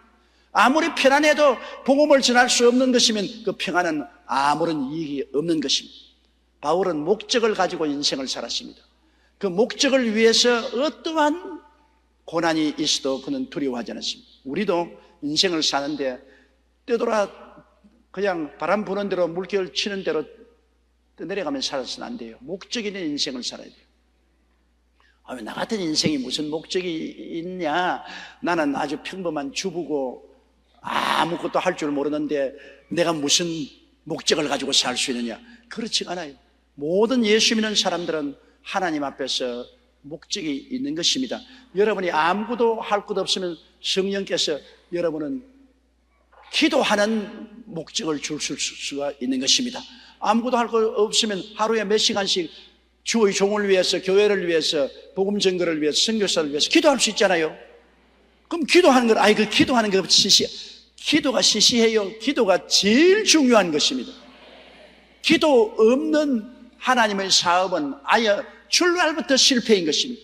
기도는 하나님의 손을 잡게 하는 능력인 것입니다. 하나님과 손 안 잡고 어떻게 합니까? 그러므로 우리 예수 믿는 사람들이 할 수 있는 일이라는 것은 이 세상에 너무나 많습니다. 우리가 기도하는 것도 있고 또 내 아는 이웃들에게 끊임없이 한 사람 한 사람씩 목표를 정하고 전도하는 것도 있고, 그리고 그렇지 않으면 고아원이나 양로원이나 가난하고 어려운 자를 가서 자원봉사하는 것, 죽어가는 사람들에게 가서 자원봉사하는 우리 교회도 하고 있지 않습니까? 그런데 호스피스 사업요, 누구든지 마음속에 목표를 정하고 나가면 바쁜 것도 좋고 시간 여유가 있는 것도 좋고 다 목적을 이루기 위해서 사용하기 때문에 귀하게 되는 것입니다. 목적이 없이 인생을 사니까 떠도는 인생이 되지요. 우리가 하나님 앞에 모두 다 기도할 때 하나님이여 내게 인생을 사는데 목표를 주시옵소서. 삶의 목표를 가지고 살아야 돼요.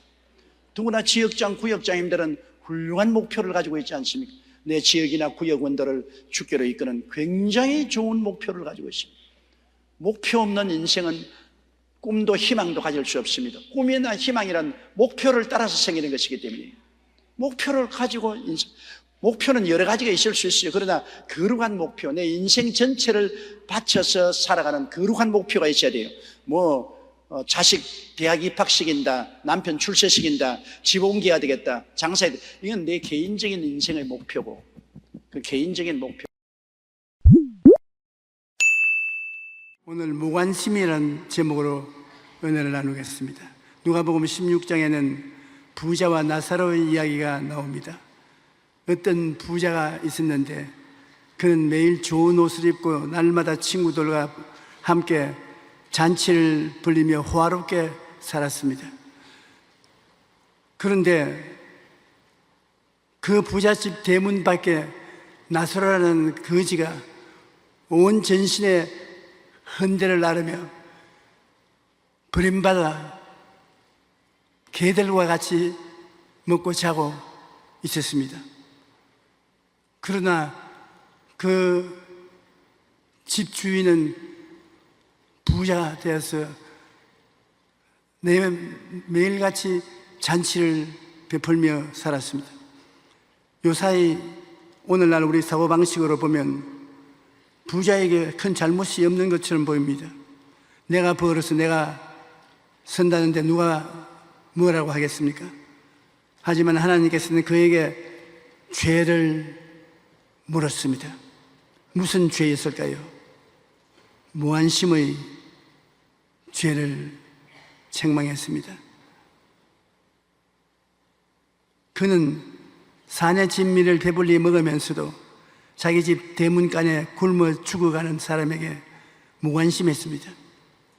만약 우리가 주변의 어려운 이웃들에 대해 무관심하게 되면 이 부자와 크게 다를 바가 없습니다. 무관심한 사회에 우리가 오늘날 살고 있습니다.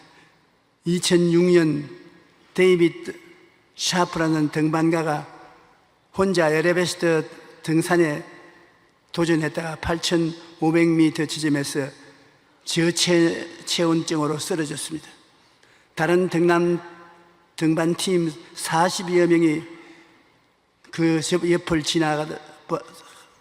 지나가서 죽어가는 그를 보았지만은 그 사람에게 도움을 베풀지 않고 지나갔습니다.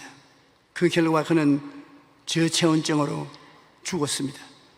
당시 이 조난자를 지나갔던 등반팀들은 우리 건강을 버티기도 힘이 드는데 그 사람 한 사람을 돌봐줄 수 없었다고 변명했습니다. 그러나 어쩌면 우리 사회가 오늘날 그 등반한 사람들의 형편과 같지 않나 생각이 됩니다. 나 혼자도 먹고 살기 힘든데 이웃을 돌보라고 하는 것은 쉬운 일이 아니라고 말합니다. 이웃이 죽어가도 모른 척하는 일은 없었는지 우리 크리스찬들은 생각해 봐야 될 것입니다. 무관심한 사회 속에 우리는 참으로 무관심하게 살아가고 있습니다. 한 곳에 수년을 살아도 이웃에 누가 사는지 모르고 심지어 이웃에 누가 죽어나는지도 모릅니다. 요즘 노인이나 홀로 사는 사람들이 혼자서 죽음을 맞이하는 고독사가 심각한 사회 문제가 되고 있습니다. 혼자 죽은 사람이 무려 1,200명으로 최근 4년 동안에 50%나 증가한 것입니다. 예수님께서 홀로 죽어가는 사람 방치하고 내버려 두는 것을 원치 않습니다. 요사이는 홀로 죽어간 사람들이 너무나 많기 때문에 그 유품을 정리해 주는 새로운 직업까지 생겨났습니다. 로마서 12장 15절에 보면은 즐거워하는 자들과 함께 즐거워하고 우는 자들과 함께 울라고 우리에게 교훈하고 계십니다. 예수님의 관심은 특별히 가난하고 병들고 버림받은 사람에 대해서 깊었습니다. 예수님께서는 이 땅에서 사역하실 때 늘 가난하고 소외된 사람들에게 관심을 가지고 돌봐 주셨습니다. 가난하고 배고픈 사람들을 먹이셨고 모든 병자들을 고쳐주셨으며 세리나 창기와 같이 손가락질 받던 사람들의 친구가 되어 주셨습니다. 남편을 5이나 두었던 사마리아 여자가 뜨거운 정오에 사람들의 눈을 피해 물을 기르러 왔을 때 예수님께서는 그 여인에게 영원히 목마르지 않은 샘물을 주셨습니다. 사람들이 손가락질을 받으며 살아가던 삭개오의 집에 들어가서 함께 음식을 먹고 그에게 구원의 은혜를 베풀어 주었었습니다. 우리를 향한 하나님의 관심도 얼마나 큰지 모릅니다. 예수님께서 말씀하기를 참새 2마리가 한 앗사리온에 팔리지 않느냐. 그러나 너희 아버지께서 허락하지 아니하시면 그 참새 한 마리도 땅에 떨어지지 아니한다. 너희에게는 머리털까지 다 채신 바 되었으니 내 머리는 세기가 쉬워요. 여러분을 보고 말하는 것입니다. 머리털이 많은 분. 머리털이 많아도 주님이 그 머리털을 다 헤아리고 있다고 말했습니다. 두려워하지 말라. 너희는 많은 참새보다 귀하니라. 우린 종종 과연 하나님이 나 같은 사람을 생각하고 있을까? 그런 질문이 가슴에서 우러납니다. 그러나 하나님께서는 이처럼 우리에게 관심을 가지고 세심하게 돌보시고 계십니다.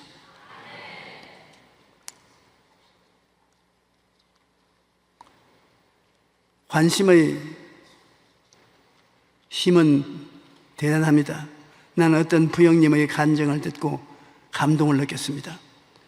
자기가 사업을 한다고 너무 바빠서 가족들을 등한히 하고 살았는데 그런 중에 부인이 암에 걸렸어요.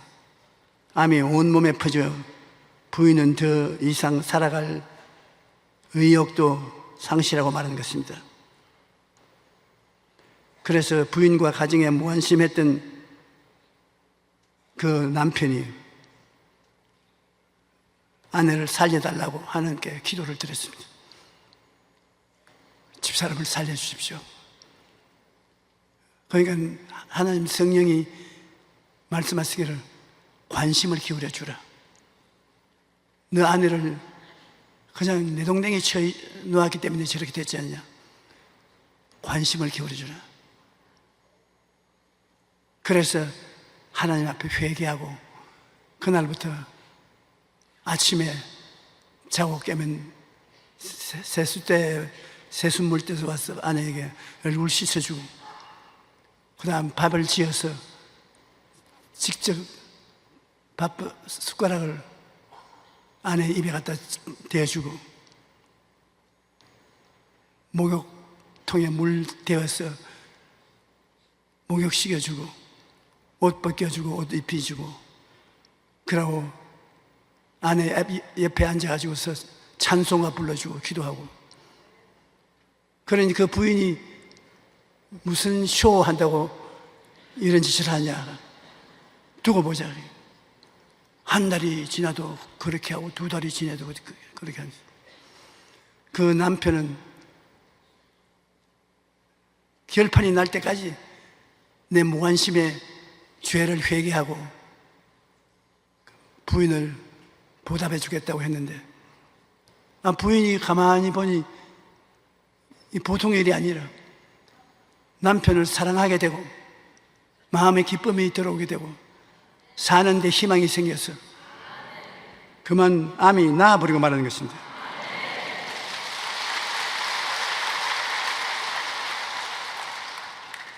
남편이 계속 관심을 기울이고 사랑을 표현하니까 그 부인이 암을 이기고 다 나아서 살아나는 것입니다.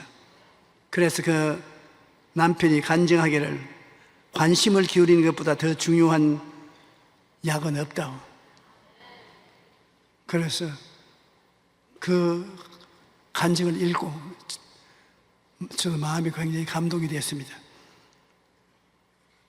그러한 사랑을 베풀면 암만 아니라 어떤 병도 물러가고 마는 것입니다.